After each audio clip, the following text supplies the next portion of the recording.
Hello everyone, good evening. आप सभी का बहुत-बहुत स्वागत है आपके अपने यूट्यूब प्लेटफ़ॉर्म मंजीत राय कंप्यूटर साइंस पे। तो आप सभी लोग हमारे साथ कंटिन्यूअसली जुड़ रहे हैं और इसलिए मेरा प्रयास रहता है कि आप लोगों का क्लास कभी भी मिस ना हो। आज का सेशन 15 है। आज का सेशन जो है वो थोड़ा-सा बड़ा लंबा होगा और कारण ये है कि कहीं न कहीं आपको मेरा प्रयास रहता है कि ज़्यादा से ज़्यादा कुछ ना कुछ टॉपिक्स, कॉन्सेप्ट्स और क्वेश्चंस दोनों इंक्लूड किया जाए। कभी-कभी केवल क्वेश्चन का प्रैक्टिस ही हो पाता है। तो लगातार अगर आप जुड़ते जाते हैं तो आपको पता है कि आप जुड़ते हैं तो एक एक ज़िम्मेवारी का जो है ना बोध होता है, मुझे एहसास होता है। तो मैं कहीं भी रहता हूँ, जैसे अराउंड होता ही है, आपको पता है कि जॉब वगैरह में कभी कहीं थोड़ा रहना ही पड़ता है, तो फिर भी मेरा क्लास सेशन मिलते रहेगा। आपको मतलब है अपने पढ़ाई से, आपको टॉपिक से, सेशन से कि बेनिफिशियल आपको रहे, ताकि आप लोग रेगुलरली जो है प्लेटफ़ॉर्म पर जुड़े रहें, रेगुलरली देखते रहें। बस मेरा भी यही इरादा है। तो चलिए टाइम को वेस्ट किए बिना हम लोग सेशन को शुरू करेंगे। सेशन को जो लोग भी देखें एक बार लाइक ज़रूर बटन क्लिक करिए। कई बार आपको लगता होगा कि सर क्यों बोलते हैं कि लाइक करना है? देखिए लाइक करना मतलब क्या? आप लाइक करने से होता क्या है, एक कंप्यूटर साइंस के आप लोग स्टूडेंट तो समझिए, यूट्यूब का एल्गोरिदम होता है। जब आप लाइक पे क्लिक करते हैं, तो और भी लोगों के पास उसकी विजिबिलिटी बढ़ती है। यूट्यूब क्या करता है, उसकी विजिबिलिटी बढ़ाता है। फिर हमारे जो भूले-बिसरे जो साथी हैं, जो हमारे साथ मिल के तैयारी करते थे, जो एस्पिरेंट्स हैं, किसी कारणवश से रह गए होंगे या नए लोग हैं जो तैयारी करना चाहते हैं, उन लोगों तक वीडियो अपने आप पहुँच जाती है। तो लाइक इज़ जस्ट शेयर के थोड़ा-सा इक्विवेलेंट ही होता है। बाकी आप लोग शेयर कर दें तो और अच्छी बात है, थोड़ा-सा विजिबिलिटी बढ़े, लोग जो है जुड़ते रहें, क्योंकि अभी 2-3 दिन से मैं देख पा रहा हूँ कि नए लोग काफ़ी कम जुड़ रहे हैं। हालाँकि सेशन कंटिन्यू है और भी ज़्यादा मेरा प्रयास रहेगा इन कमिंग डेज़। थोड़ी-सी स्थिरता आनी बाकी है, स्थिरता थोड़ी आ रही है जल्दी ही, तो फिर ज़्यादा से ज़्यादा आपको प्रोवाइड किया जाएगा कंटेंट। बाकी जो भी प्रोवाइड किया जा रहा है, आपको एक बार अगर आप तैयारी करते हैं सीरियसली, तो आपको पता होगा कि जो भी प्रोवाइड किया जा रहा है, वो आपके लिए रेलेवेंट है। एक लाइन और एक सेंटेंस भी उससे एक्स्ट्रा नहीं है या उससे कम नहीं है, जो आपके लिए इम्पोर्टेंट ना हो। आज का भी सेशन उसी कड़ी में है। ऑपरेटिंग सिस्टम के इम्पोर्टेंट कॉन्सेप्ट और एमसीक्यूज़ को हम लोग पढ़ेंगे। क्वेश्चन 20 रहने वाला है एमसीक्यूज़ में, लेकिन 20 क्वेश्चन अपने आप में बहुत वैल्युएबल होगा। कॉन्सेप्ट में भी हम बहुत ऐसी चीज़ों को पढ़ेंगे जब हम बारीकी से पढ़ते हैं। जैसे होता है ना, एक-एक पॉइंट को हम ध्यान में रख के पढ़ते हैं कि हमारा क्वेश्चन अच्छा बने, तब हम उन सभी पॉइंट्स को पढ़ते हैं, अदरवाइज़ हम उसको इग्नोर कर देते हैं। हमें यही मतलब रहता है ऑपरेटिंग सिस्टम से कि ऑपरेटिंग सिस्टम जैसे विंडो 10 है, विंडो 8 है, विंडो और बाकी आईओएस है, एप्पल के जो लोग यूज़ करते हैं। बस हम इंटरफ़ेस से थोड़ा-सा फ़ैमिलियर होते हैं, ग्राफ़िकल यूज़र इंटरफ़ेस से। बट ऑपरेटिंग सिस्टम में बहुत छोटी-छोटी बातें होती हैं, जैसे डॉस में हम काम करें ना करें, लेकिन एग्ज़ाम में क्वेश्चन उससे रिलेटेड क्वेश्चन बन जाता है। और बहुत सारा कॉन्सेप्ट है जहाँ से क्वेश्चन बनता है, एक-एक करके हम लोग उस पे आते हैं। तो आई थिंक आप सब लोग जुड़ भी गए होंगे काफ़ी संख्या में। और एक बार मुझे चैट बॉक्स में आप सभी लोग बताएँगे कि आप लोग कौन-कौन सा आपका जो डिस्ट्रिक्ट है, होम टाउन है, अगर आप बिहार से हैं तो कौन-कौन से डिस्ट्रिक्ट से हैं? अगर बिहार से बाहर से हैं तो कहाँ-कहाँ से हैं? एक बार मुझे अपना होम टाउन, तो ताकि मुझे लगे कि मैं जिनके साथ जुड़ा हूँ, जिनको पढ़ा रहा हूँ, जो हमारे एस्पिरेंट्स हैं, अ, वो कहाँ-कहाँ से बिलॉन्ग करते हैं, एक आइडिया के लिए मैं जस्ट आपको बोल रहा हूँ कि आप लोग मुझे बताइए, ठीक है? चलिए आप आज के कॉन्सेप्ट पे आते हैं, ऑपरेटिंग सिस्टम क्या है? सबसे पहले इसको समझते हैं। मैं उन्हीं लाइन को कराऊँगा जो क्वेश्चन के लिए इम्पोर्टेंट है। देखिए ऑपरेटिंग सिस्टम, आप सभी लोग जानते हैं कि ऑपरेटिंग सिस्टम एक सिस्टम सॉफ्टवेयर है। सिस्टम सॉफ्टवेयर क्यों कहा जाता है? बिकॉज़ ऑपरेटिंग सिस्टम सिस्टम के कंपोनेंट्स के, सिस्टम के डिवाइसेस को हैंडल करता है। तो ऑपरेटिंग सिस्टम जो है एक प्रोग्राम है, एक सॉफ्टवेयर है that act as a intermediary between the user of a computer and the computer hardware. User और हार्डवेयर के बीच में क्या है? एक मीडिएटर का काम कर रहा है ऑपरेटिंग सिस्टम। बिकॉज़ हमारे प्रोसेस को हैंडल करने से लेकर के डिवाइसेस को मैनेज करना, मेमोरी को मैनेज करना, ये सब ऑपरेटिंग सिस्टम का टास्क है। दूसरा लाइन यहाँ पर आप देखेंगे, the operating system is an essential component of the system software in a computer system. Computer system में essential component means without operating system का आप कुछ भी नहीं कर सकते, ठीक है? आप कमांड भी नहीं दे सकते, हार्डवेयर आपके डायरेक्ट कमांड्स को समझेगा नहीं। Application programs usually require an operating system to function. Application program means जो usually require an operating system to function, जैसे एमएस ऑफिस है। एमएस ऑफिस आप तब इंस्टॉल करेंगे जब ऑपरेटिंग सिस्टम ऑलरेडी है। तो कहीं न कहीं आपके एडिशनल एप्लीकेशन सॉफ्टवेयर को भी ये मैनेज कर रहा है। कोई भी प्रोग्राम फ़ोटोशॉप हो या एनी टूल्स जो हम इंस्टॉल करते हैं, यूज़ करते हैं, उसमें ऑपरेटिंग सिस्टम की भूमिका होती है, उसके इंस्टॉलेशन से लेके और उसके फंक्शनिंग तक। The basic function of operating system, basic function में आप देखते हैं जैसे कंप्यूटर स्टार्ट होना, तो without operating system computer start भी नहीं होगा। द प्रोसेस ऑफ स्टार्टिंग और restarting the computer is known as booting. Booting तो आप जानते ही हैं। स्टार्ट करना बूट है और रीस्टार्ट करना क्या है? रीबूट है। कोल्ड बूट टर्म आप लोग बहुत लोग नहीं भी जानते होंगे, बहुत लोग जानते भी हैं। कोल्ड बूट का मतलब होता है कि जब नॉर्मली हम सिस्टम ऑफ है, पहले से शटडाउन है, उसको हम स्टार्ट कर रहे हैं, तो उसको कोल्ड बूट कहा जाता है। ठीक है? जो कंप्लीटली टर्न्ड ऑफ है और फिर उसको ऑन करना, that is cold boot. Warm boot का मतलब होता है कि ऑपरेटिंग सिस्टम को हम रीस्टार्ट करते हैं। जैसे होता है ना कि कई बार सॉफ्टवेयर अपडेट करते हैं, रीस्टार्ट हो जाता है। तो रीस्टार्ट या कई बार हैंग होता है, तो हम क्या करते हैं? रीस्टार्ट करते हैं। तो रीस्टार्ट को वार्म बूट कहा जाता है और नॉर्मली स्टार्ट को कोल्ड बूट कहा जाता है। आप समझ रहे हैं? अब बूटिंग क्या है? बेसिक फंक्शन है। The operating system perform basic computer tasks such as managing the various peripheral devices such as the mouse, keyboard, printers. Mouse, keyboard, printer ये सब क्या है? डिवाइसेस हैं जो हमारा पेरिफेरल डिवाइस है। क्या है? पेरिफेरल डिवाइसेस, जो एडिशनल डिवाइसेस यूज़ होते हैं सिस्टम में, उसको पेरिफेरल डिवाइस कहा जाता है। ऑपरेटिंग सिस्टम क्या करता है? इसको मैनेज करता है। जैसे एग्जांपल के लिए most operating system are now are plug and play, which means a device such as printer will automatically be detected and configured without any user intervention. खासकर आप ध्यान देंगे, पहले क्या होता था कि किसी डिवाइस के लिए हम अलग-अलग से ड्राइवर वगैरह इंस्टॉल करते थे। अब क्या होता है कि कई बार बहुत सारा डिवाइस है जिसका ऑटोमेटिकली वो डिटेक्ट कर लेता है, क्योंकि ऑपरेटिंग सिस्टम भी वो सब प्रोग्राम पहले से इंक्लूड करने लगे, तो ऑटोमेटिकली डिटेक्ट करके और उसका सेटिंग्स, उसका ड्राइवर इंस्टॉल हो जाता है। तो ये सब चीज़ है ऑपरेटिंग सिस्टम से ही पॉसिबल हुआ। प्रोवाइड्स ए यूज़र इंटरफेस, एक वेरी मतलब इम्पोर्टेंट चीज़ ये है कि डायरेक्टली हम देखते हैं सिस्टम पे कि ये माई कंप्यूटर है, यहाँ पर फाइल है, ये ड्राइव्स हैं, ये सब क्या इंटरफेस का कमाल है, और इंटरफेस की वजह से ही इतना ईज़ी हो गया सिस्टम को यूज़ करना। मतलब एक कॉमन मैन भी ईज़िली कंप्यूटर को स्टार्ट करता है। पढ़ना उसी के लिए है, स्टार्ट क्या करता है? बहुत सारा काम करता है। पढ़ना इसलिए है कि ड्यू टू एक होता है ना कि एक सेगमेंट में जाने के लिए नॉलेज चाहिए, जैसे सॉफ्टवेयर इंडस्ट्री है या टीचिंग इंडस्ट्री है। अदरवाइज़ तो एक नॉर्मल पर्सन भी इतना कॉन्फिडेंट हो जाता है कि नॉर्मल अपना फंक्शन वगैरह कर लेता है। तो क्यों?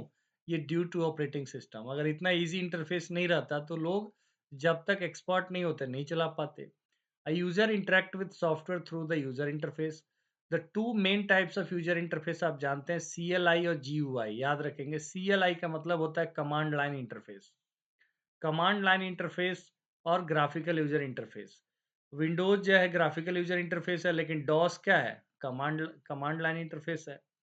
With the command line interface, the user interacts with the operating system by typing command to perform a specific task. And each task is associated with a command. Her task के लिए अलग अलग कमांड याद करना पड़ता है, उस command के थ्रू आप रन कर सकते हो। ठीक है? नेक्स्ट है, for example command line interface क्या है? DOS, disk operating system. और graphical user interface, user interact with the operating system by just clicking the mouse. जैसे आइकॉन्स पे, मेन्यूज पे, विंडोज पे क्लिक करके हम ऑपरेट कर पाते हैं। ठीक है? तो विंडोज जो है सबसे इंपॉर्टेंट इसका एग्जाम्पल है। नेक्स्ट क्वेश्चन है, हैंडल सिस्टम रिसोर्सेस। सिस्टम के रिसोर्सेस को हैंडल करना ऑपरेटिंग सिस्टम का एक टास्क है। ऑपरेटिंग सिस्टम, ये आप लोग भी रीड करेंगे इजीली समझ में आ जाएगा, मैंने खुद ही इसको बनाया है। तो बहुत इजी सेंटेंस है।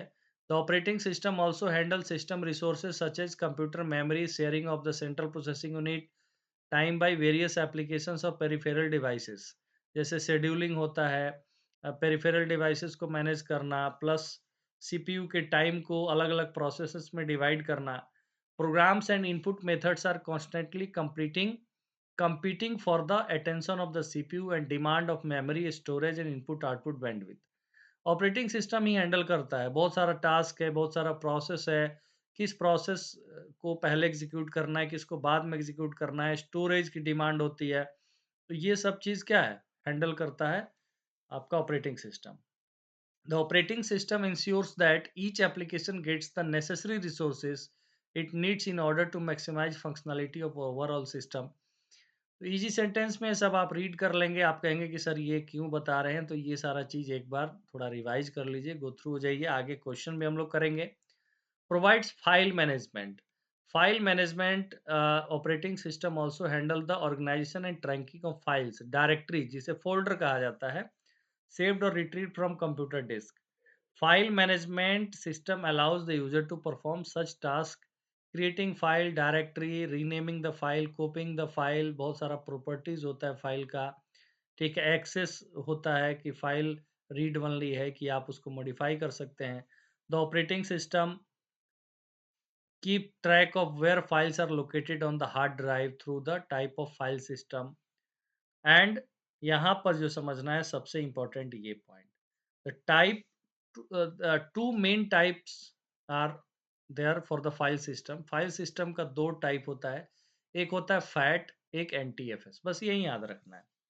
फैट का फुल फॉर्म होता है क्या, file allocation table, file allocation table. और एनटीएफएस, एनटीएफएस क्या है, एनटीएफएस है न्यू टेक्नोलॉजी फाइल सिस्टम। अब दोनों में क्या डिफरेंस है उसको भी हम जानेंगे, ठीक है। देखिए यहाँ पे file allocation table, it uses the file allocation table which records which clusters are used and unused and where files are located within the clusters। File allocation table क्या करता है, ये मेंटेन करता है, रिकॉर्ड करता है कि which cluster are used and unused and where files are located within the clusters. NTFS क्या है, it is a file system introduced by Microsoft named FAT 32, ठीक है। इसका जो नाम है फैट 32 है, और ये इंट्रोड्यूस किया गया माइक्रोसॉफ्ट के द्वारा। NTFS also allows permissions such as read, write, execute to be set for individual directory and files। देखिए इसमें क्या है कि एक एक डायरेक्टरी, एक एक फोल्डर को आप क्या कर सकते हैं, उसमें परमिशन जो होता है ना, एक्सेस परमिशंस की, रीड ओनली है, रीड राइट है, एग्जीक्यूट है, ठीक है, इसके लिए जो परमिशन सेट किया जा सकता है वो NTFS new technology file system, जिसे फैट 32 कहा जाता है, उसमें किया जा सकता है। तो टाइप्स ऑफ फाइल सिस्टम समझ गए। तो पेरिफेरल डिवाइस मैनेजमेंट, इंटरफेस, ये सब बेसिक चीज़ है आपके ऑपरेटिंग सिस्टम का। अब यहाँ पर एक थोड़ा-सा कन्फ्यूज़न कई बार होता है टाइप्स ऑफ ऑपरेटिंग सिस्टम। देखिए टाइप्स ऑफ ऑपरेटिंग सिस्टम में एक होता है सिंगल यूज़र और सिंगल टास्क ऑपरेटिंग सिस्टम, ठीक? मैं एक बार थोड़ा-सा इसको रीड कर देता हूँ, बता देता हूँ और आप लोग इसको पढ़ लीजिएगा अच्छे से।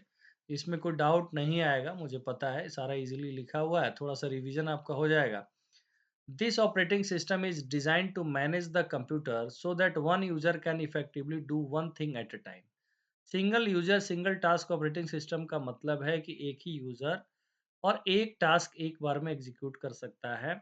ऐसे ऑपरेटिंग सिस्टम में the palm OS for palm handled computers is a good example of modern single user single task operating system. एक प्रकार का हैंडहेल्ड कंप्यूटर है, जैसे पैमटॉप वगैरह, पाम ओएस, ये जो है इसलिए बनाया गया single user single task operating system है, ठीक है। वाइडली यूज नहीं है, इसलिए इसके बारे में जानकारी आपको नहीं होगी। Single user multitasking operating system, एक ऐसा ऑपरेटिंग सिस्टम जिसमें एक ही यूजर अपने मल्टीपल टास्क को परफॉर्म कर सकता है। This operating system mostly use by people which are using desktop and laptop computers today. Microsoft Windows, Apple का Mac OS platform are both example of operating system that will let a single user have several programs in operation at the same time। जैसे आप जो laptop use करते हैं, system use करते हैं, single user हैं आप, बट आप मल्टीपल टास्क जैसे कुछ डाउनलोड भी कर रहे हैं, आप एमएस ऑफ़िस में भी काम कर रहे हैं या कुछ ऐसे टूल में काम कर रहे हैं, तो ये सब क्या है? मल्टीटास्किंग ऑपरेटिंग सिस्टम है।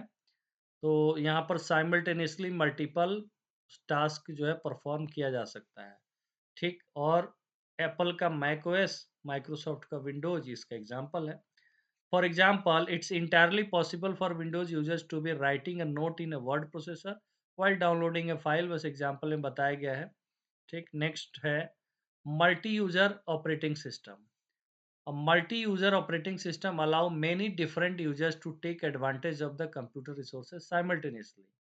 The operating system must make sure that the requirements of the various users are addressed. Each of the programs they are using has sufficient and separate resources so that a problem with one user doesn't affect the entire community at all. Unix, virtual memory system or mainframe operating system are example of multi-user operating system. Unix जो है multi user operating system का example है। Virtual memory system, main frame operating system, ये सब example है multi user operating system का। Multiple user जो है आपके सिस्टम के रिसोर्सेस को इंक्लूडिंग द प्रोसेसर क्या कर सकता है? साइमल्टेनियसली यूज कर सकता है, एक्सेस कर सकता है, इसको बोला जाता है multi multi user operating system. Real time operating system के बारे में आपने सुना होगा। रियल टाइम नेम ही है कि रियल टाइम मतलब उसको एक ऐसा ऑपरेटिंग सिस्टम जो जिसमें इमीडिएट रिजल्ट की ज़रूरत पड़ती है, जैसे डिसीजन मेकिंग है, कुछ भी ऐसा। ट्रांजैक्शन कंट्रोल सिस्टम्स हैं, ठीक? Are used in environments where a large number of events mostly external to the computer system must be accepted and processed. जैसे एक साथ मल्टीपल रिक्वेस्ट आ रहा है और उसको हैंडल करना है। जैसे इंडस्ट्रियल कंट्रोल है, टेलीफ़ोन स्विचिंग में जो ऑपरेटिंग सिस्टम यूज़ होता है, टेलीफ़ोन स्विचिंग इक्विपमेंट, ठीक है? Telephone switching equipment, flight control, real time simulations, ये सब एग्ज़ाम्पल है जहाँ पर real time operating system use होता है। Time sharing, time sharing is a type of operating system that enable many people located at various terminals to use a particular computer system at same time. Because of the above feature, time sharing operating system is called multitasking operating system. Time sharing का मतलब multiple task को कर रहा है, अलग अलग time दे रहा है हर टास्क के लिए, इसलिए टाइम शेयरिंग ऑपरेटिंग सिस्टम को क्या कहा जाता है? मल्टीटास्किंग ऑपरेटिंग सिस्टम कहा जाता है। Distributed operating system, distributed operating system use a number of central processors to serve multiple real time application and different users. जैसे अगर आप देखेंगे data processing jobs are distributed among the processors accordingly to which one can perform each job most efficiently. जो use होता है आपके multiple real time applications को क्या करना, हैंडल करना डिस्ट्रीब्यूटेड ऑपरेटिंग सिस्टम का काम है। नेटवर्क ऑपरेटिंग सिस्टम, जैसे अभी अगर आप देखेंगे तो मोस्टली जो है हम क्या करते हैं, डायरेक्ट वेब एप्लीकेशंस पर हम बेस्ड हैं, वेब एप्लीकेशन यूज़ करते हैं। कोई एप्लीकेशन हम नहीं चाहते कि इंस्टॉल करना पड़े, हम डायरेक्ट सोचते हैं कि ऑनलाइन ही मिल जाए, कैलकुलेटर भी ऑनलाइन मिल जाए, सब कुछ ऑनलाइन मिल जाए। This operating system runs on a server, ये सर्वर पर रन होता है। This server is responsible for managing data, users, groups, security applications and other networking functions. तो ऐसे सर्वर पर यूज होता है network operating system. The network operating system allows shared file and printer access among multiple computers in a network. Example of network operating system include Microsoft Windows server 2003। देखिए यहाँ पे Microsoft जैसे हम लोग जो यूज कर रहे हैं, ठीक, और यहाँ पर नेटवर्क ऑपरेटिंग सिस्टम है वो क्या है जो सर्वर पर यूज हो रहा है।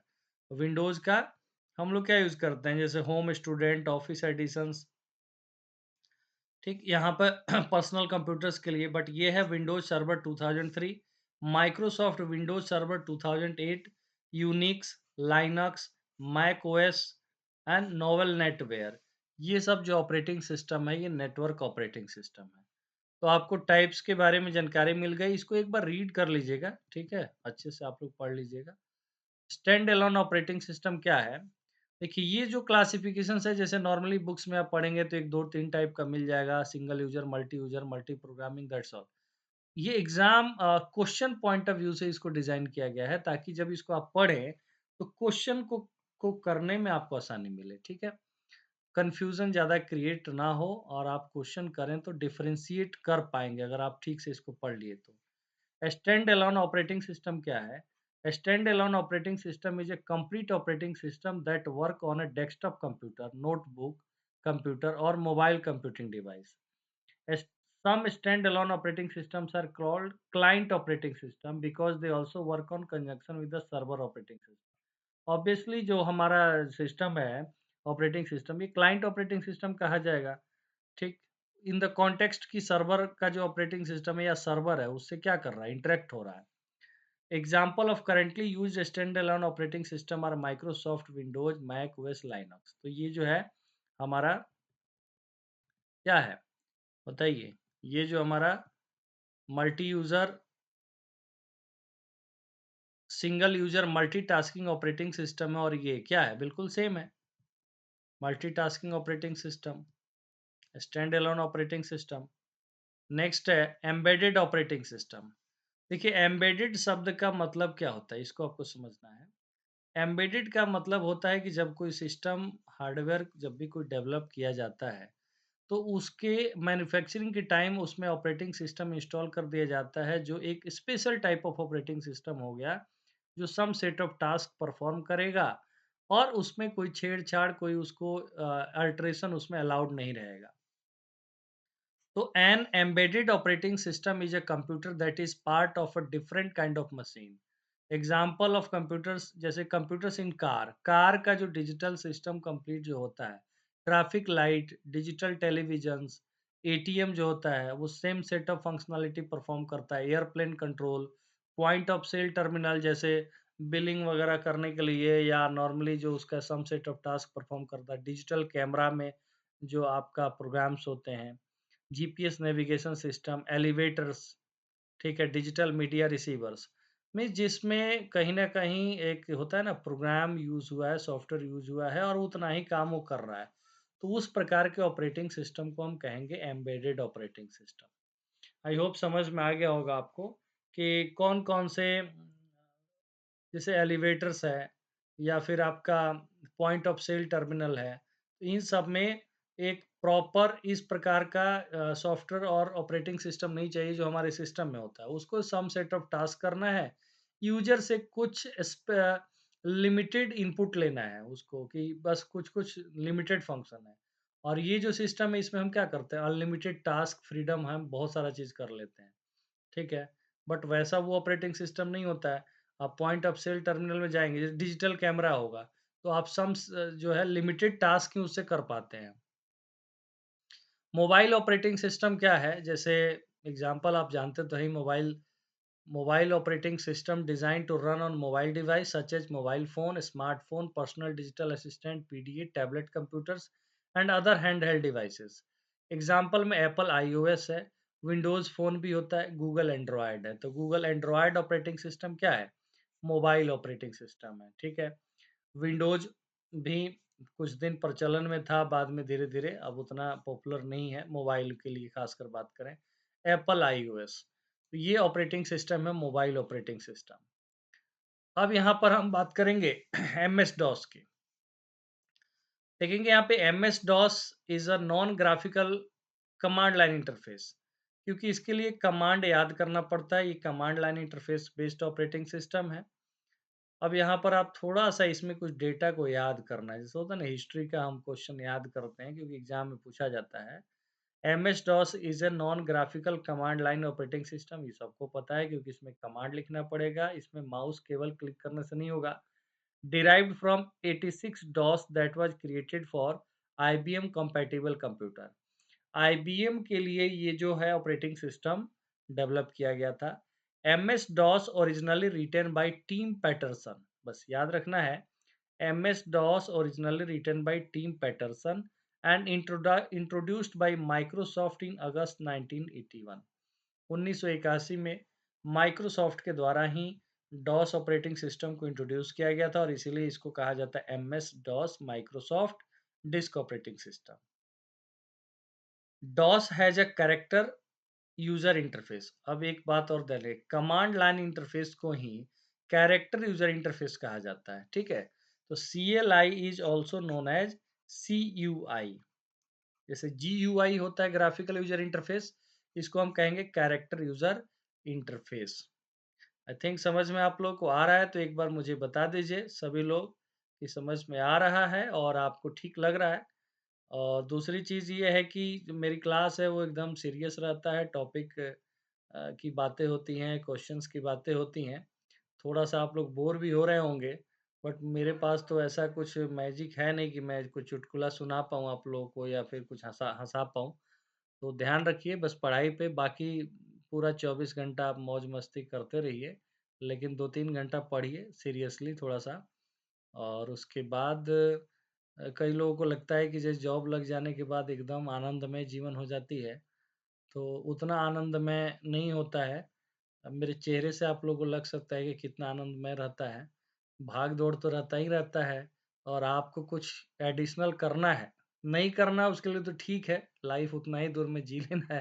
कोई एडिशनल करना है, जैसे हमारे साथ आप लोग इतने संख्या में जुड़े हैं, तो मेरी तो ज़िम्मेवारी इतनी रहती है कि बस मैं उतना ही प्रेशर हमेशा फ़ील करता हूँ कि नहीं, आप लोगों के लिए कुछ बनाया जाए, कंटेंट आप लोगों को कुछ प्रोवाइड किया जाए ताकि आप लोग पढ़ पाएँ, जुड़ पाएँ और ये सब चीज़ें रहती हैं।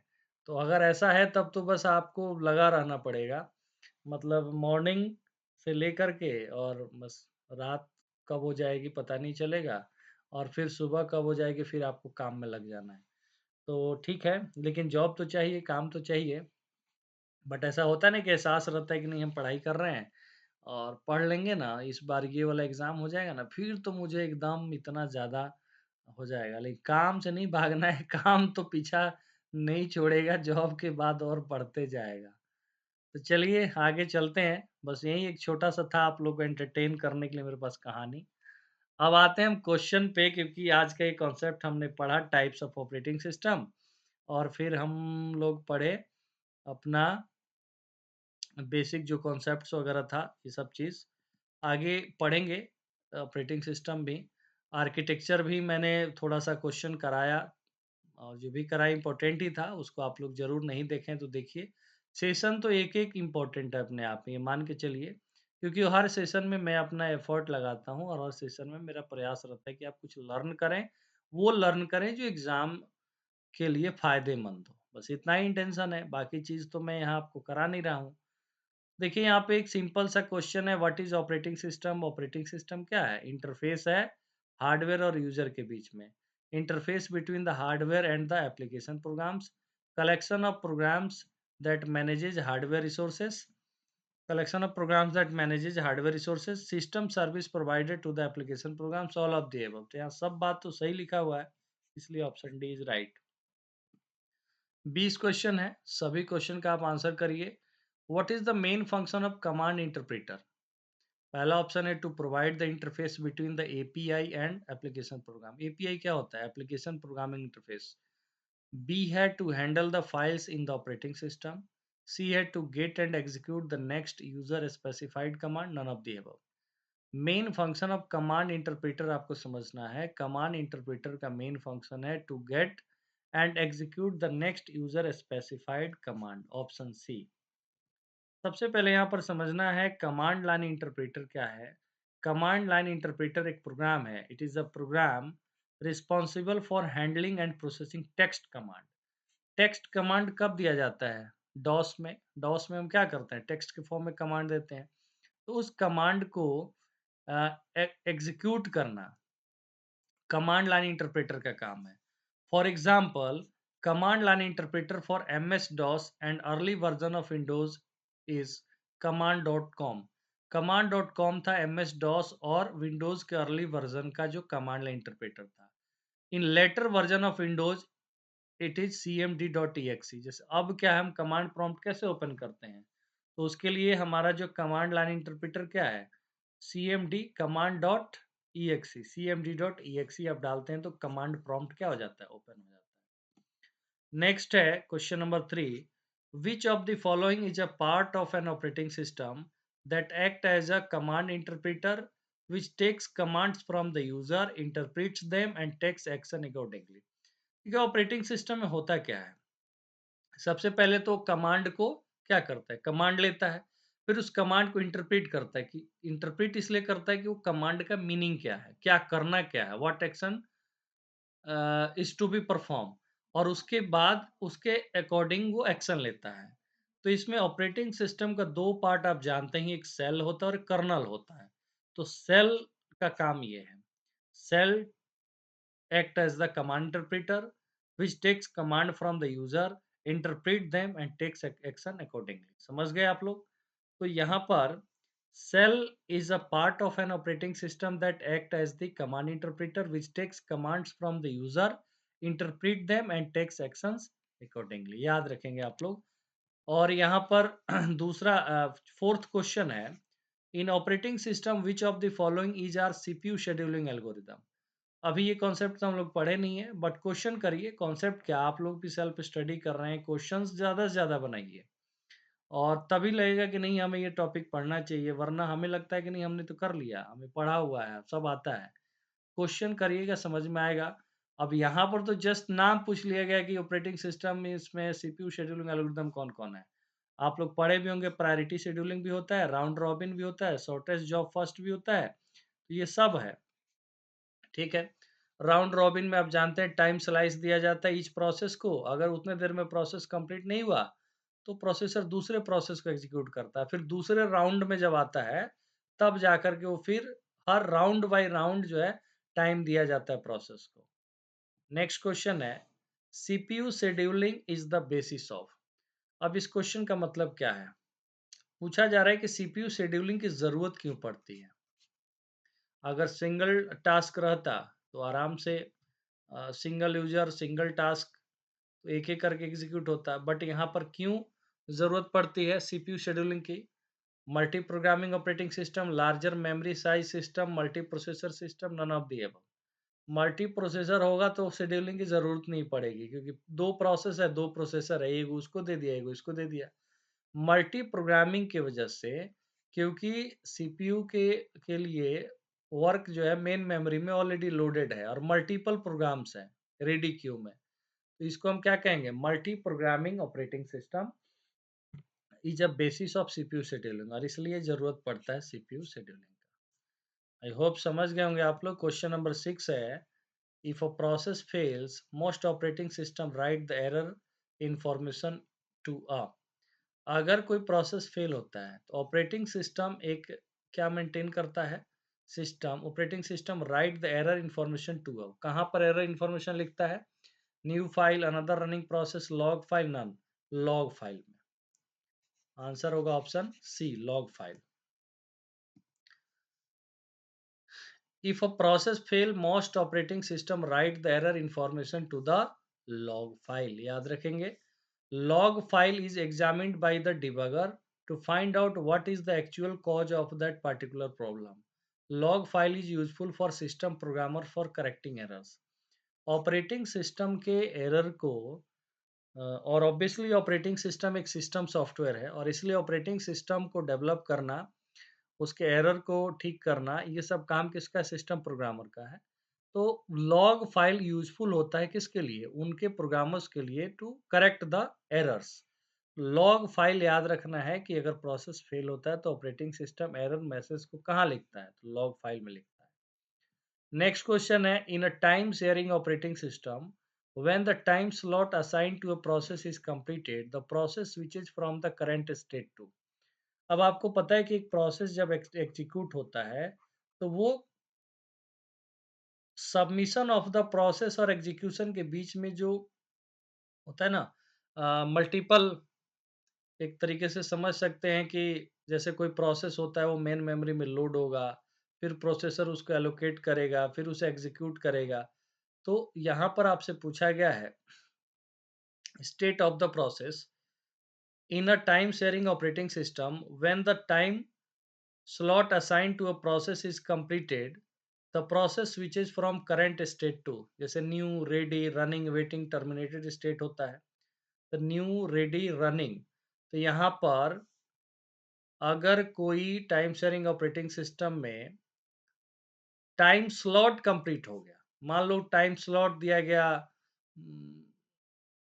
1 सेकंड का और वो कंप्लीट हो गया, तो दोबारा वो किस स्टेट में चला जाता है? तो रेडी स्टेट में चला जाता है। जैसे ही दूसरे स्लॉट में अगर टाइम मिलता है राउंड रॉबिन शेड्यूलिंग में, तो फिर वो क्या होगा? फिर दूसरे स्लॉट में इसको टाइम मिलेगा।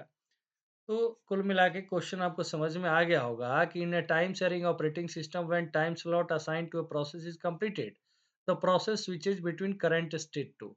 करंट स्टेट उसका क्या रहेगा? करंट स्टेट है उसका रनिंग स्टेट। तो रनिंग से कहाँ आ जाएगा? वो रेडी में आ जाएगा। अगर इन केस अगर कुछ इनपुट आउटपुट की रिक्वायरमेंट है, ठीक, और इनपुट आउटपुट के लिए वेट करना है, तो ये प्रोसेस जो है ब्लॉक्ड स्टेट में जाता है, वेटिंग स्टेट में।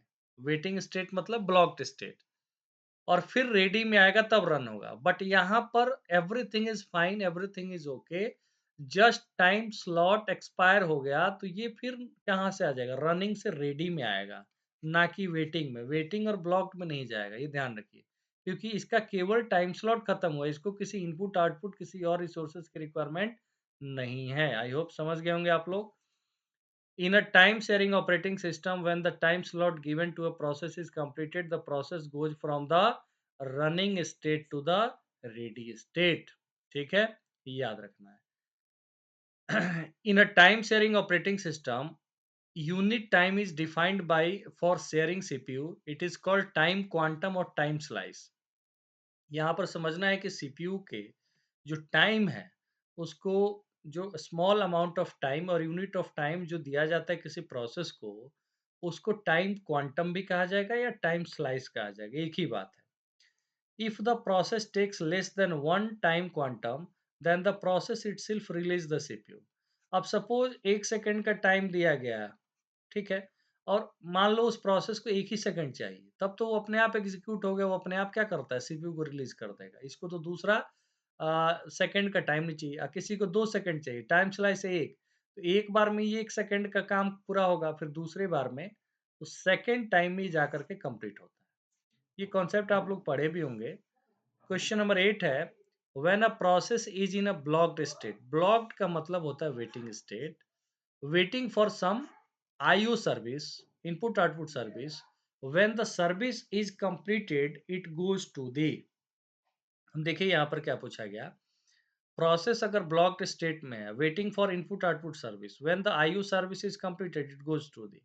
अब कई बार ध्यान में आपको आएगा, अगर कॉन्सेप्ट नहीं पढ़ा है कि नहीं, जैसे वेटिंग कंप्लीट होगा तो रनिंग में चला जाएगा, रनिंग नहीं जाएगा, क्योंकि रनिंग में जाने का कोई तरीका नहीं है। रास्ता क्या है?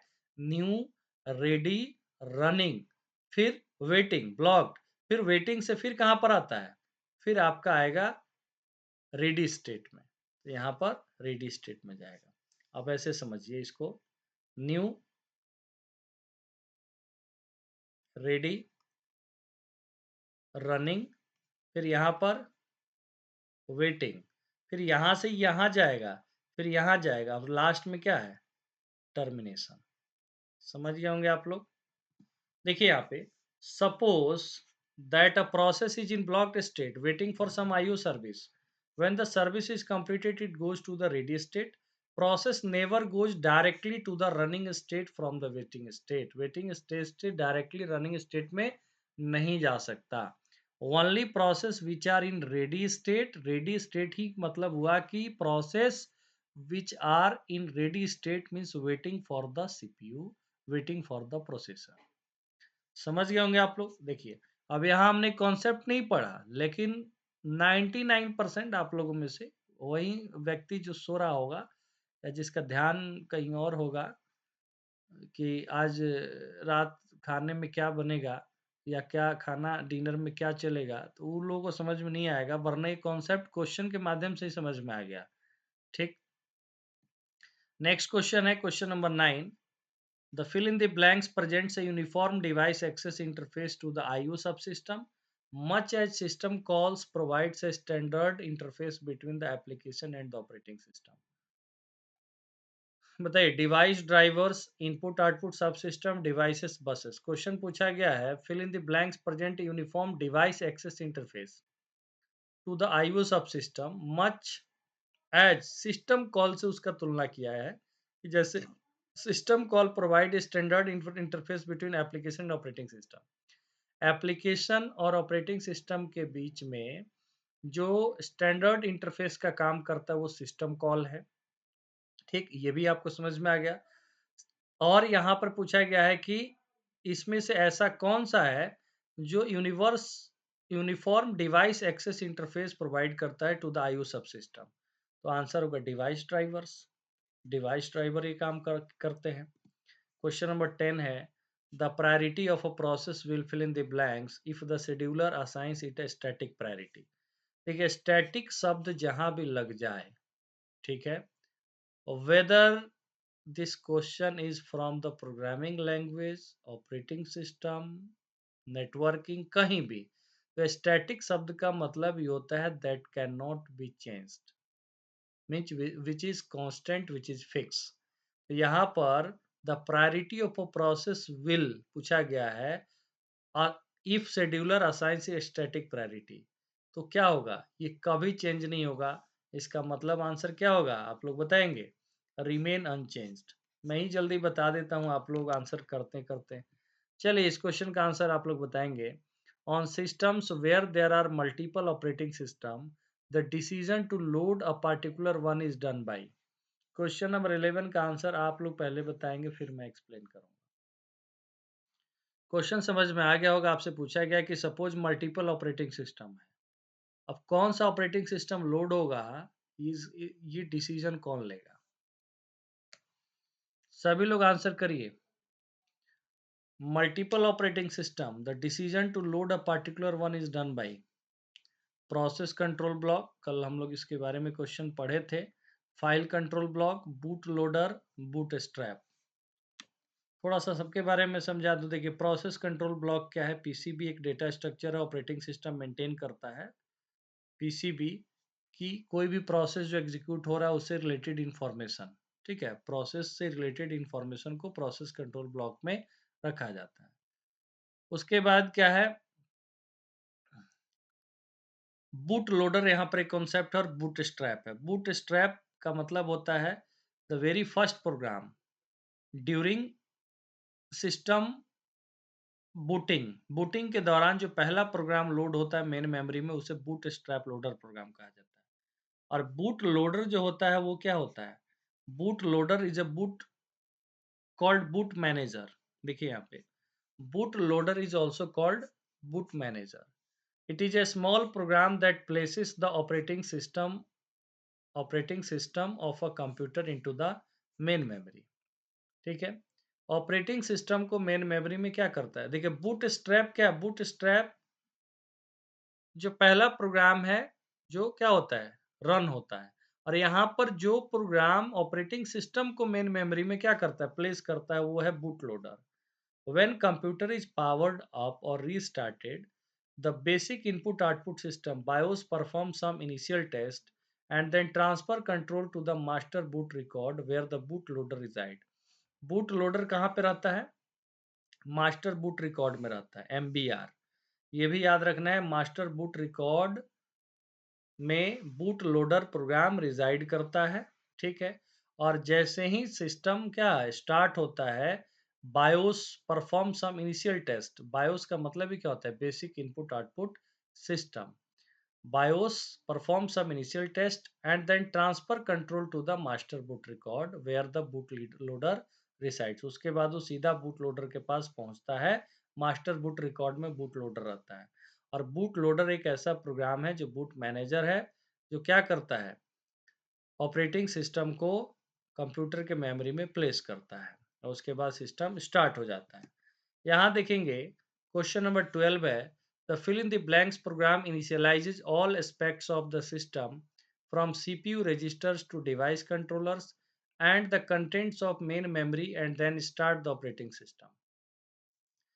जैसे ही कोई यहाँ टर्म आ जाए, program which initializes all aspects of the system, इसका मतलब है बूट स्ट्रैप प्रोग्राम इसको कहा जाता है। बूटस्ट्रैप आंसर होगा option A. In Unix which system call creates the new process? Unix के सिस्टम कॉल के बारे में पूछा गया है कि न्यू प्रोसेस कौन सा।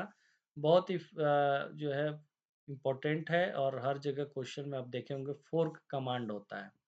ठीक है। New process is created by using the fork system call. Next question है question number 14। The processes that are residing in main memory and are ready and waiting to execute are kept on a list called. यहाँ पर बहुत अच्छा question है। The process that are residing in main memory, जैसे मैंने बताया आपको कि कोई भी प्रोसेस है मेन मेमोरी में जाने के बाद ही एग्जीक्यूट होगा और वो वेट कर रहा है। ठीक है। Are ready and waiting to execute मतलब वो प्रोसेसर का वेट कर रहा है, तो वो वहां पर एक क्यू फॉर्म होता है। ठीक है। उस क्यू को क्या कहा जाता है? ऑप्शन है job queue, ready queue, execution Q, process Q. Answer बताइए आप लोग क्या होगा? आंसर होगा रेडी क्यू। ये मेन मेमोरी में फॉर्म होता है और रेडी स्टेट भी हम कहते हैं, रेडी क्यू फॉर्म होता है। नेक्स्ट क्वेश्चन है क्वेश्चन नंबर 15। बहुत अच्छा क्वेश्चन है। The interval from the time of submission of a process to the time of completion is termed as. कोई भी प्रोसेस सबमिट होने से लेकर के और कंप्लीट होने के बीच का जो टाइम है, इंटरवल है, the interval from the time of submission of a process to the time of completion is termed as, it is termed as turn around time. Option B is right, turn around time. Question number 16 है which scheduling algorithm allocates the CPU first to the process that request the CPU first. यहाँ पर scheduling algorithm से related question है कि इसमें से कौन सा शेड्यूलिंग एल्गोरिदम है कि अगर कोई प्रोसेस जब पहले उसको रिक्वेस्ट करता है तो सीपीयू पहले उसको एलोकेट करता है, पहले एग्जीक्यूट करता है। तो ये है एफसीएफएस। क्या है? FCFS, first come first serve, option A. Question number 17 है in priority scheduling algorithm CPU is allocated to the process with highest priority, CPU is allocated to the process with lowest priority, equal priority processes cannot be scheduled, none। अब यहाँ पर आप लोग answer करेंगे कि in priority scheduling algorithm CPU is allocated to the process with highest priority. तो अगर priority scheduling है तो उसमें अगर प्रोसेस का प्रायोरिटी हाईएस्ट है तो सीपीयू उसे पहले प्रोसेस करेगा, तो ऑप्शन ए राइट होगा। क्वेश्चन नंबर 18 क्या है? In priority scheduling algorithm, when a process arrives at the ready queue, its priority is compared with the priority of। जैसे अगर कोई प्रोसेस प्रायोरिटी शेड्यूलिंग में रेडी क्यू में जा रहा है, रेडी क्यू मतलब अब उसे एग्जीक्यूट होना है, जैसे ही अगर प्रोसेसर उसे एग्जीक्यूट कर दे तो it's priority is compared with, तो फिर उसका प्रायोरिटी किससे कंपेयर किया जाएगा? All process. ऑल प्रोसेस से क्या मतलब है? बताइए क्या होगा आंसर? अब तो आप लोगों को हिंट भी मिल गया, एक तो मैंने काट दिया। देखिए जल्दी से आप लोग जवाब दे दीजिए। इसका जो प्रायोरिटी कंपेयर होगा वो करेंटली रनिंग प्रोसेस से होगा, क्योंकि रेडी क्यू में एक प्रोसेस आया तो जो रनिंग में है उससे ना उसको कंपेयर किया जाएगा। तो currently running process, option B. Question number 19 है व्हाट इज वेटिंग टाइम? इसका जवाब तो आप ही लोग देंगे। The total time in the blocked and waiting queues, the total time spent in the ready queue, the total time spent in the running queue, the total time from the completion till the submission of the process। जल्दी से answer करिए क्या होगा आप सभी लोग। देखिए waiting time का मतलब क्या है कि कोई भी प्रोसेसर का वेट कर रहा है। प्रोसेसर का वेट कहाँ पर करता है? All the process are loaded into the main memory and main memory में जो क्यू फॉर्म होता है वो रेडी क्यू फॉर्म होता है। जो लिस्ट जैसे आज ही हमने अभी किया कुछ देर पहले क्वेश्चन, उसको हम कहते हैं रेडी क्यू। रेडी क्यू में जितने भी प्रोसेस हैं वो क्या है, जितना टाइम अगर वो वेट कर रहे हैं प्रोसेसर का, तो उसी को कहेंगे हम waiting time, the total time spent in the ready Q. आज के सेशन का लास्ट क्वेश्चन है what is the response time? The total time taken from the submission time till the completion. देखिए अभी कुछ देर पहले आपको मैंने बताया कि प्रोसेस सबमिशन से कंप्लीशन तक के टाइम को टर्न अराउंड टाइम कहा जाता है, कभी मत भूलिएगा। सबमिशन से कंप्लीशन टर्न अराउंड टाइम है। तो रिस्पांस क्या है? जैसे ही पहला रिस्पांस आ जाता है सबमिशंस के बाद पहला रिस्पॉन्स जब आता है तो उसको रिस्पॉन्स टाइम कहा जाता है। इसका मतलब क्या है? Option B, the total time taken from the submission time till the first response is produced, उसको कहेंगे रिस्पॉन्स टाइम। यहाँ से क्वेश्चन बार-बार पूछा जाता है, response time, waiting time, turn around time. यहाँ से क्वेश्चन रहता है, शेड्यूलिंग से क्वेश्चन रहता है, ठीक? और यहाँ पर जो भी क्वेश्चन मैंने कराया वो क्वेश्चन बहुत ही इम्पोर्टेंट था और ये सब चीज़ें सारा इम्पोर्टेंट था, इसलिए इसको अच्छे से इसको भगा-भगा के मत देखिएगा, अच्छे से इसको एक बार रीड कर लीजिएगा, ज़रूरी है और सब कुछ भगा के ही पढ़िएगा तो फिर पढ़िएगा क्या? और रही बात कि कई लोग सोच रहे होंगे कि और ज़्यादा और चीज़ें कब? तो थोड़ा-सा इंतज़ार तो करना पड़ता है। वेट तो जैसे प्रोसेसर जो के लिए प्रोसेस भी वेट करता है, तो वेट मतलब क्या? आप पढ़ते रहिए। आपको लगता है कि इस टॉपिक में किसी टॉपिक में हमको बहुत जल्दी जानकारी चाहिए, तो किताब उठाइए और उस टॉपिक को थोड़ा अपने से रीड करिए, ठीक है? गाइडेंस मेरे तरफ से है, 100% रहेगा, हमेशा है। सेशंस मैं प्रोवाइड करना शुरू कर दिया तो डेली मेरा प्रयास है, इतने करीब 15 दिन सेशन को हो ही गए, तो उसमें 1 दिन ही मिस हुआ है, 1 या 2 दिन मुझे इतना याद नहीं है, लेकिन 1 दिन तो पक्का याद है। तो आप समझिए कि उस दिन सेशन इसलिए मिस हुआ कि बहुत मतलब होता है ना कि अब बहुत कुछ तो कहा भी नहीं जा सकता, कुछ ऐसा वर्क था ऑफ़िशियल, ठीक है? उसमें तो बाकी मेरा प्रयास रहता है कि आपको प्रोवाइड किया जाए। हाँ, टाइमिंग का रहता है 9 बजे सेशन, अब इधर मैं पहले 8 बजे आपको प्रोवाइड कर देता था सेशन, अब 9 बजे का। कभी-कभी हो सकता है साढ़े 9 10 भी बजे। तो ये है कि ज़रूर आपको एक दिन आपको एक टॉपिक, कॉन्सेप्ट और क्वेश्चन ज़रूर मिलेगा, ये पढ़ते रहिए। और आने वाले दिनों में जैसा मैंने कहा कि बहुत ज़्यादा जो है कई लोगों को लगता है कि नहीं अ बहुत सारे जगह है जो होड़ लगी हुई है कि हाँ, हमारे यहाँ बस बैच ले लीजिए, आपका सारा सिलेक्शन हो जाएगा, आप पूरा सिलेबस 1 महीने में कंप्लीट कर लीजिएगा। तो फिर थोड़ा-सा पढ़िए, पढ़ के समझिए, ठीक है?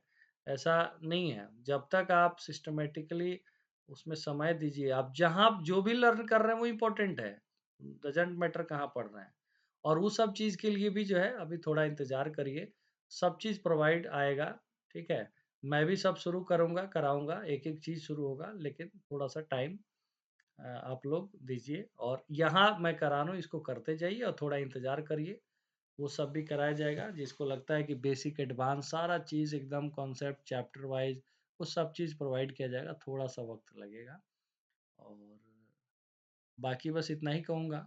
आप लोग पढ़ते रहिए, हँसते रहिए, मुस्कुराते रहिए, पॉज़िटिव रहिए और बाकी 4 से 5 घंटा मेहनत करते रहिए।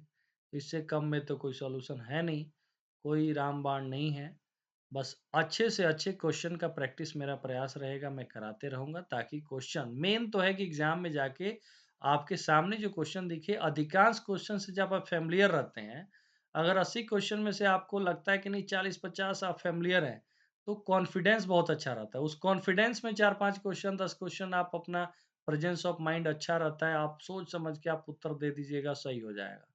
लेकिन अगर जैसे क्वेश्चन पलटे और आपको 10, 20, 30, 40 क्वेश्चन फ़ैमिलियर नहीं दिखा, तो वहीं से नर्वसनेस शुरू होता है। आप कहेंगे नहीं ये तो हमने पढ़ा ही नहीं है। उसमें बीच-बीच में कुछ क्वेश्चन होगा जो आप जानते होंगे, लेकिन आपका दिमाग इतना नर्वस होगा कि आपको लगेगा कि तो हमको पता ही नहीं है और ईज़ी क्वेश्चन भी लोग गलत करके आता है। तो exam is all about performing. जैसे होता है ना कई बार बहुत प्रैक्टिस किया है और कोच के साथ मिल के जब जाते हैं तो पता चलता है कि आउट हो जाते हैं 2 ही बॉल में। तो कई बार ऐसा भी होता है, तो exam is all about patience और नर्वसनेस नहीं आना चाहिए और वो तब नहीं आता है जब आपकी तैयारी अच्छी है, आपने कॉन्फिडेंस के साथ तैयारी किया है, क्वेश्चन ज़्यादा से ज़्यादा प्रैक्टिस किया है, हर टाइप के क्वेश्चन। उससे क्या होगा कि आप क्वेश्चन से फ़ैमिलियर हैं। वेदर की बहुत डीप उसका आपको कहा जाए कि उस समय बताइए कि एक्सप्लेन करिए तो आपको नहीं पता, लेकिन क्वेश्चन से फ़ैमिलियर है, आंसर्स आप डिराइव कर ले रहे हैं, तो इतना ही चाहिए। ये बहुत ज़रूरी चीज़ ये इंटीग्रल पार्ट है तैयारी का और मेरे तरफ से पूरा चीज़ मिलते रहेगा। अपडेट अभी बीपीएससी की तरफ से ऐसा एज़ सच कुछ नहीं है।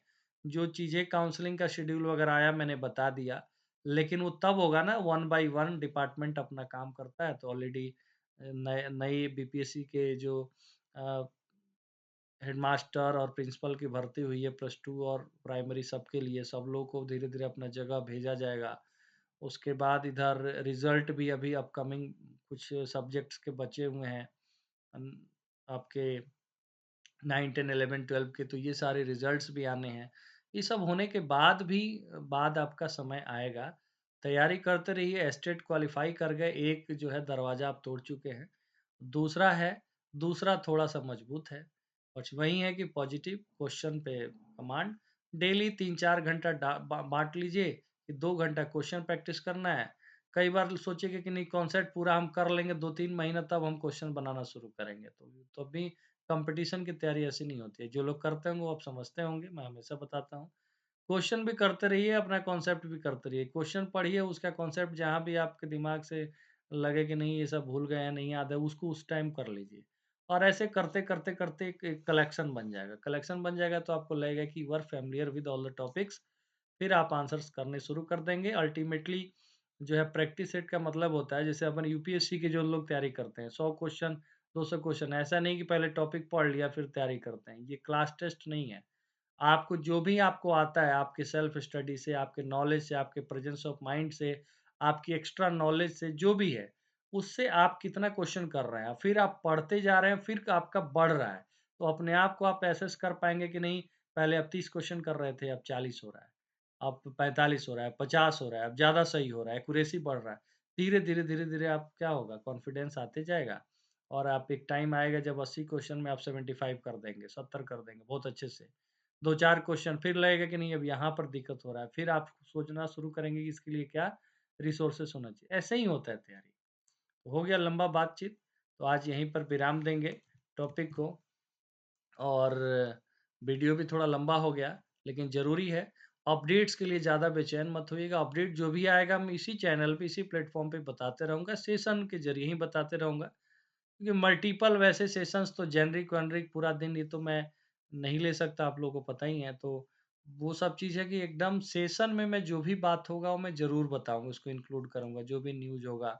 अभी विभाग के और इस सब सरकार की तरफ से यही है कि जो लोग ऑलरेडी एग्ज़ाम हुआ है उसको अपना प्लेस कर रही है और आगे जो रिज़ल्ट अवेटिंग है, वो लोग का रिज़ल्ट आएगा, उसके बाद है नोटिफ़िकेशन वगैरह का चांसेस है। हाँ, ये अभी पॉज़िटिव चांस है कि जो है हमारे चीफ़ मिनिस्टर साहब विज़नरी हैं एंड उनके तरफ से इतना डिपार्टमेंट में बहुत व्यापक बदलाव किया जा रहा है, हर तरीके से बदलाव हो रहा है। मैन पावर, रिसोर्सेस, बहाली इतनी बड़ी संख्या में हो रही है कि बहुत सारे स्टेट्स का भी क्या है, एक काफ़ी झुकाव है बिहार को लेकर के। सभी लोग जॉब का वेट करते रहते हैं, अलग-अलग मैसेजेस आता है, तो डेफ़िनिटली होना है, बहुत सारा भर्ती होना है आने वाले दिनों में, ये मत सोचिए कि नहीं होगा। कंप्यूटर साइंस में चूँकि सीट टियर 1, 2, 3 में भरते आया है, तो 4 में कम होगा, लेकिन एक 6 टू 8 वाला जो आपका न्यूज़ है, ये नोटिफ़िकेशन आता है तो एक बहुत बड़ा जो है गेम चेंजर साबित होगा। जितने लोग होंगे थोड़ा भी ध्यान दे कर के पढ़ाई करते होंगे, मेहनत करते होंगे, रेगुलरिटी मेंटेन करते होंगे, वो लोग कर पाएँगे उसमें, ठीक है? चलिए good night, thank you so much.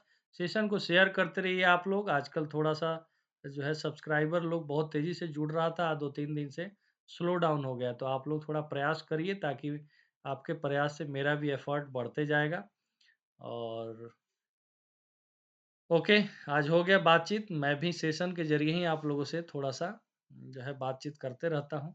चलिए बाय-बाय, टेक केयर।